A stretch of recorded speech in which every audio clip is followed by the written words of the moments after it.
ulama tapi suka maksiat. Ya. Karena dia tidak mungkin menyekutukan Allah, karena dia ngerti. Kalau nggak salah ini seorang syekh ya, kalau nggak salah ya,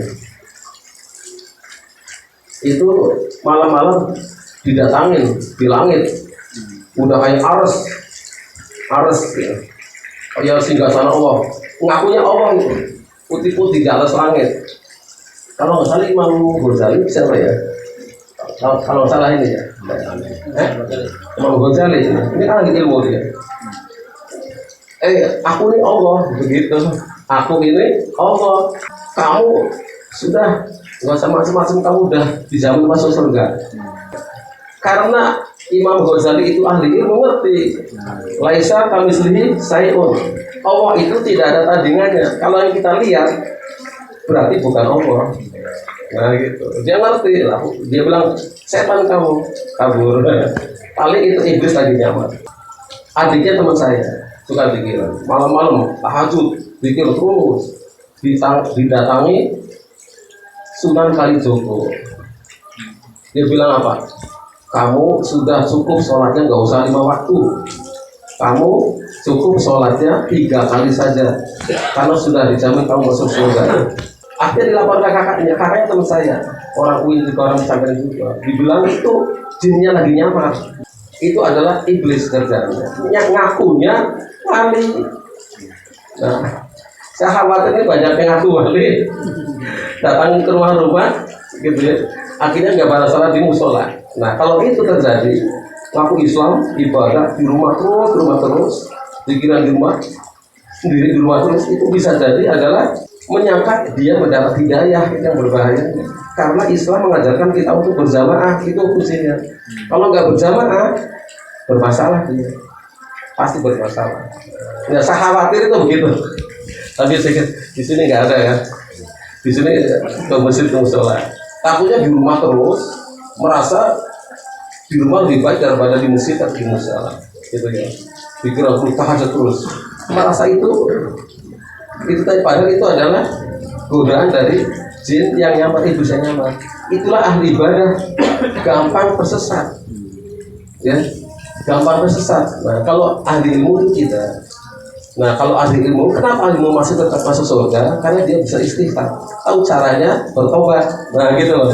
Kalau orang ahli ibadah udah bodoh, nggak tahu caranya bertobat, melanggar sumpah saja. Kita nggak ngerti bagaimana cara ahli ibadah, sholat kan baca apa saja. Ibadah tanpa ilmu maksudnya ya. Beribadah tanpa ilmu itu namanya ahli ibadah. Nah, itu gampang disesatkan. Makanya perlu guru, perlu hadir di majelis ilmu. Nah itu ya, itu ya. Jadi yang disebut dengan ahli ibadah adalah orang-orang yang beribadah tanpa ilmu. Gampang disesatkan oleh setan, gampang gitu. Setan itu kalau menggoda Pak Haji, tidak mungkin nyuruh Pak Haji suruh minum bir, nggak mungkin. Dia akan nyuruh Pak Haji datang tuh ke dia, orang miskin, bilang gini alhamdulillah, Pak Haji ngomong gini alhamdulillah saya sudah haji 3 kali. Ke orang miskin yang nggak punya uang, itu kan gimana sobat?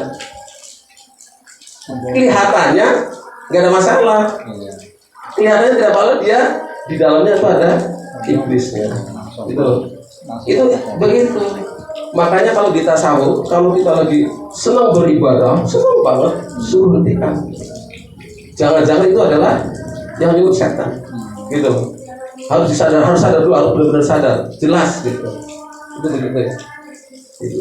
Jadi orang bodoh tanpa ilmu dan beribadah itu gampang disesatkan, gitu ya. Nah, nanti jadi dukun, nanti ngakunya wali, ngakunya nabi. Ada ciri-cirinya apa lewat mimpi, apa lewat apa maksudnya? Ya macam-macam. Ciri setan maksudnya lah. Mimpi apa maksudnya kayak? Kalau Imam Ghazali lihat langsung ke langit. Karena iblisnya ngomong aku ini Allah, nah gitu kan. Dilihat, woi, indah banget langitnya, indah banget. Ada aras kayak kursinya gitu kan. Persis kayak dalam Al-Quran ada aras, Allah di atas aras. Oh ini kali indah, bercahaya. Kalau orang bodoh, alhamdulillah senang saya didatangi sama Allah. senang, dia ngaku. Tapi Imam Ghazali bilang, kamu iblis. Apa yang kita lihat Pak, itu bukan Allah. Karena Allah nggak mungkin bisa kita lihat. Nah teman saya itu apa? Didatangin ketika tahajud, datang tuh ngaku sama Sunan Kalijogo. Makanya itu perlunya ilmu Pak. Pokoknya datang kepada siapa, bentuknya apapun dicocokkan dengan syariat kita, dengan Al-Quran, dengan As-Sunnah. Benar tidak? Itu kalau melenceng udah berarti itu bermasalah, karena permainan iblis setan itu cantik, menyalip dibelokkan.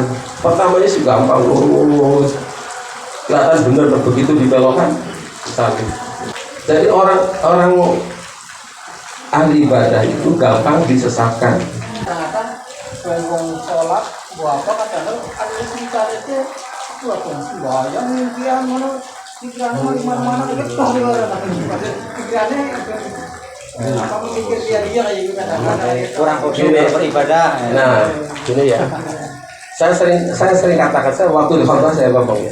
Kalau di Ustaz saya ngomong, betapapun sampai khusyuk gitu ya dalam sholat, betapapun hebatnya Anda khusyuk dalam sholat, tapi Anda nggak suka nolong orang, maka sholat Anda belum benar, gitu loh. Karena Al-Quran mengatakan begitu, Anda calon-calon neraka well. Makanya orang ahli ibadah itu fokusnya di ibadah itu, nggak paham ayat yang lainnya, ya. Kita khusyuknya hebat, khusyuk paling alim, paling rajin, pakaiannya bersih, udah bersih banget lah. Tapi pelit, itu sholatnya itu nggak khusyuk, nggak benar. Dia sangka khusyuk, dia sangka mendapat hidayah. Padahal dia ada setan di situ, senang, bangga menyembah dirinya di sebetulnya. Datang ke musola, pakaian bagus, dia dilihat orang alim, nah, gitu. Tapi dia nggak mau bantu orang, ya, nggak pelit nih, sisinya pelit Pak. Pelit itu nggak ada riwayat, pelit itu masuk surga Pak. Pelit itu dekat neraka, hati-hati. Inilah Islam. Betapapun kita merasa bahwa kita beragama dengan baik, ya, tapi kita nggak peduli dengan anak yatim, memberi makan orang miskin, fakir miskin kita nggak peduli, kita itu dianggap bohong, pembohong. Itu Al-Quran yang ngomong, ya. Nah itu tadi. Jadi kalau pengen bener ngaji, sholatnya iya karena perintahnya 5 waktu, ya. Tapi dipraktekkan di luar sholat, karena ayatnya bukan di situ doang, ayatnya juga di luar. Sholat, ketika kita sholat berjamaah maupun sendirian, itu namanya kesalehan individu kepada Allah. Itu nggak cukup Pak. Harus kesalehan sosial, harus baik kepada masyarakat. Itu harus suka kerja bakti, sering ngobrol, bantuin orang, nyuruh orang untuk memberi makan. Kalau kita nggak kasih makan, nyuruh orang untuk memberi makan. Itu orang yang sholat yang benar, itu yang masuk surga. Kalau enggak, bisanya dia masuk surga Pak. Padahal mereka minta ampun. Banyak ya orang sini yang pelit-pelit. Enggak, di sini nggak ada, jauh ya. Tapi ada lah di rata ya. Yang hanya masuk surga dia. Baru pelitnya. Islam itu nggak ngajarin pelit Pak. Berbagi ekonomi Islam, Pak. Islam itu boleh orang kaya Pak dalam Islam. Tapi nggak kayak kita kapitalis. Begitu dapat kekayaan didistribusikan, dikeluarkan zakatnya, dikeluarkan untuk fakir miskin, anak yatim, semuanya itu Islam, dibagi-bagi itu Islam merata. Jadi kalau orang yang benar-benar berislam itu sejahtera Pak, karena ajarannya begitu. Anda belum benar sholatnya sebelum Anda berbuat baik kepada orang lain.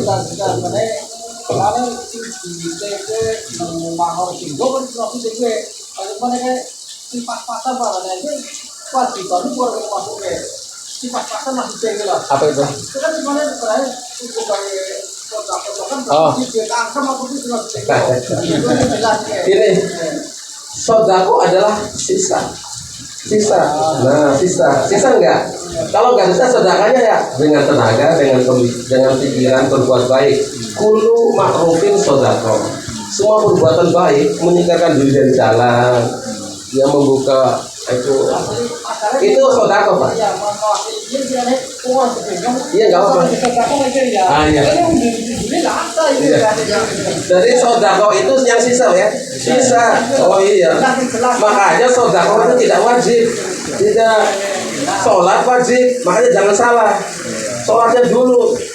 Makanya nanti yang bisa itu sholat. Ya. Zakat juga tidak wajib, kecuali nisabnya sudah sampai pada hitungan baru dikeluarin. Kalau enggak yang enggak keluar zakat, bahkan dapat zakat, gitu ya. Nah, iya. Tapi yang disebut dengan sodako itu, ya di dalam Islam itu bukanlah dalam bentuk makanan. Sebaik-baik sodako minuman, makanan sebaik-baik sodako ya.